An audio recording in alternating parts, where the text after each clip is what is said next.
Hello guys नमस्ते के छ सन्चै हुनुहुन्छ। आज चाहिँ हामी यो हाम्रो काम गर्ने प्लट यो गाडीको प्लटतिर जाँदैछौँ यो पार्कतिर। यतातिर भाइ ल के छ ठिक छ ठीक छ दाइ हाम्रो दाइ के अनि यतातिर अनि यो पहाडतिरको मजा लिँदैछौँ हैन। चारैतिरै बरफ छ उतातिरको पहाडतिर अनि जाँदैछौँ हामी चाहिँ। अनि ल भाइ 200 सब भन्ने हो नि त फेरि ल अरू त के भन्ने हो र सब ठिक छ। अनि टक्क भिडियो मन परेमा लाइक कमेन्ट गरिदिनु होला। अब भर्खरै युट्युब आइडी भए अनि त्यहाँबाट अब टिकटक फेसबुक इन्स्टासम्म हुन्छ। अनि दाइको चाहिँ धेरै रहर छ क्या, दाइको रहर पुरा गरिदिनुपर्छ जे होस्।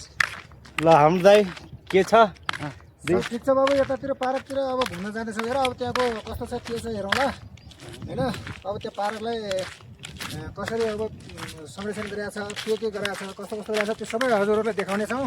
त्यो बाँकी नै छ, हामी पुग्दैछौँ त्यहाँ। अनि उतातिर हिमाल सेतो हिमाल छ, यतातिर एकदम सबै लेखै लेख हेर्नुहोस्। एकदम हामी डाँडाको बिचमा बसिरहेका छौँ। त्यहाँ बरफ छ त्यहाँ उतातिर हेर्नलाई बरफ छ। उहाँ माथि उहाँ ऊ त्यो ठाउँमा पुरै बरफ छ क्या। यतातिर पनि बरफै छ पारी पुरै बरफ छ। भन्दाखेरि ल फाइनल्ली हामी चाहिँ पार्कको गेट लिएर आइसकेका छौँ। अब जाँदैछौँ। बाटो अप्ठ्यारो छ अलिकति पुलतिरको मजा लिँदैछौँ अनि यता पानी बगिरहेको छ ल ल ल। अहिले फोटो हान्नुपर्छ होला। अनि उतातिर फेरि माछा पालन छ उतातिर। अनि यतातिर हिमाल छ। अनि यो यहाँको कारगिलको गभर्मेन्टले चाहिँ माछा पालन गरिरहेको छ यहाँको सरकारी। अनि यहाँ चाहिँ प्रहट माछा भने नेपालको पाइन्छ। अनि बाटो चाहिँ यस्तो छ हाम्रो पार्क जाने। यो नेपालमा चाहिँ यसलाई बोइस भन्छ, यतातिर थाहा भएन यहाँको चाहिँ। हामी चाहिँ नेपालतिर चाहिँ यसको अनि यो बोइस भन्छ यो रुखलाई चाहिँ। यहाँको चाहिँ थाहा भएन के भन्छ यहाँकोले। बाटो अप्ठ्यारो छ पानी छ पार्क जाने बाटो।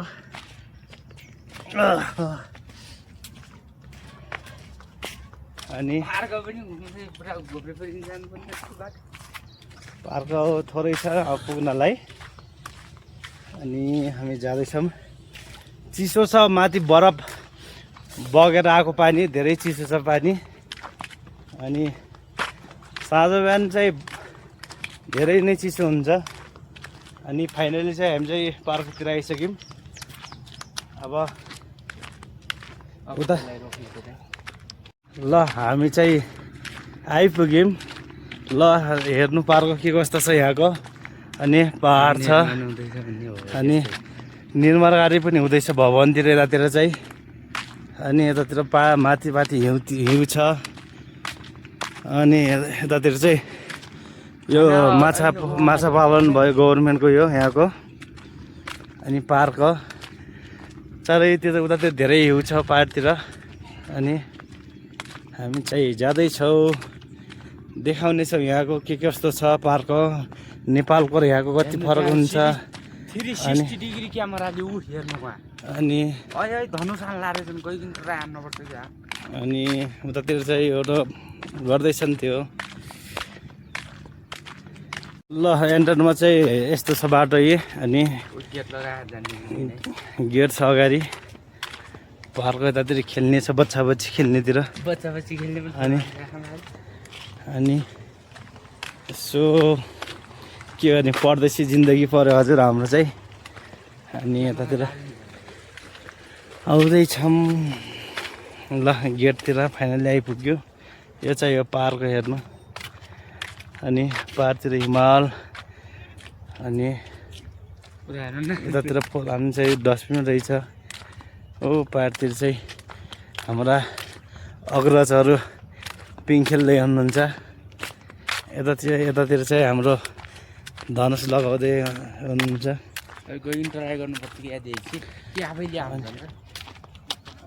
अनि हाम्रो भाइले चाहिँ धनुष हान्ने यहाँ फलाम सोचिरहेको छन् गरिरहेको छु त्यही भने दिनुहुन्छ कि नै थाहा छैन त्यही भरि अनि फाइनल्ली धेरै हामी चाहिँ ल बोल नि त भाइ दुई शब्द ल गाइज अब चाहिँ अब यहाँले फेरि मेरो हातमा क्यामेरा थपाइसक्नु भयो क्या ल भाइको जिम्मा हो ल हो ल अब चाहिँ एकदमै अब चाहिँ एकछिन राउन्ड हान्नुपर्छ पार्कको ऊ हेर्नु त्यता भाइ त्यतातिर धनुष चलाउँदैछन् कि त्यतातिर काम गर्दैछन्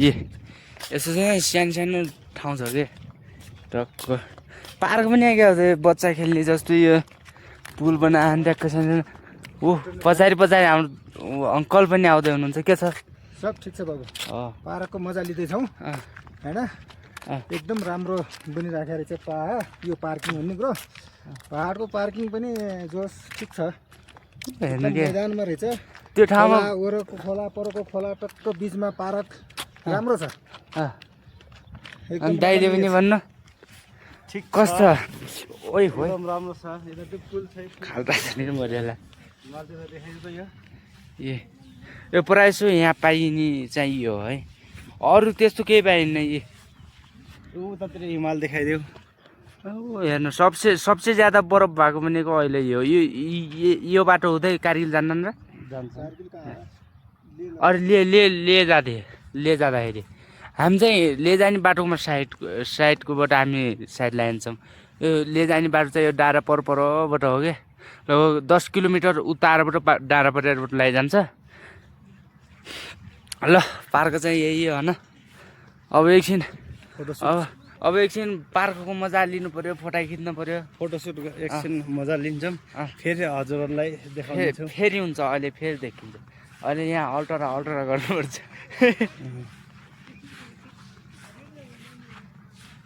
हेर्नु यो चाहिँ बच्चाहरू लौ स्कुल पनि यहीँनिर छ नि है स्कुल होइन स्कुल यही भागमा हो यही भागमा जो यो देखिया नि यो हो कि जस्तो लाग्छ मलाई यो हो कि यहाँ पढ्न पनि धेरै गाउँ छैन कि लगभग एक ठाउँ 100 गर्छन् अर्को ठाउँ 100 गर्छन् हेर्नु न अब पार बजार जस्तो छ हिँड्थेन थोरै चाहिँ सानो छ बजार जस्तो छ उहाँ माथि चाहिँ त्यहाँभन्दा माथि गाउँै छैन फेरि स्वाट्टै मासुमा लगभग यो पनि यहाँतिर लगभग 500 घर पनि छैनन् सबै गरिन होइन यहाँनिर 500 घर पनि छैन ल त्यसको लागि एउटा सानो स्कुल छ अनि फेरि यहाँदेखि 10 किलोमिटर तल गएपछि एउटा गाउँ देखिन्छ 20 किलोमिटर माथि गएपछि एउटा गाउँ देखिन्छ हामी चाहिँ अस्ति न यहाँदेखि माथि गएको क्या यहाँदेखि यहाँसम्म जाने पनि यहाँसम्म जाने पनि गयो यति मात्रै गयो यो ठाउँ हेर्दै डर लाग्छ कि नै यहाँनिर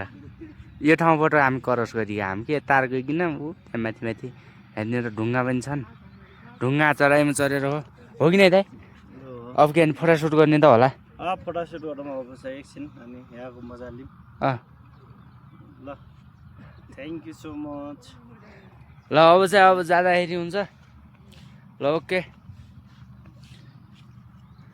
हाम्रो कन्ट्रोलर चाहिँ यो हो कि हेर्नु है यो दाप्छु सिद्धिन्छ है ल हेलो गाइस फाइनल चाहिँ हामी चाहिँ जान लागेको अब चाहिँ पार्क घुमिसक्यौँ फोटोसोटो खिचेर अनि आजलाई चाहिँ यति नै ल by by Tata last view चाहिँ यही हो पार्कको चाहिँ ल थ्याङ्क यू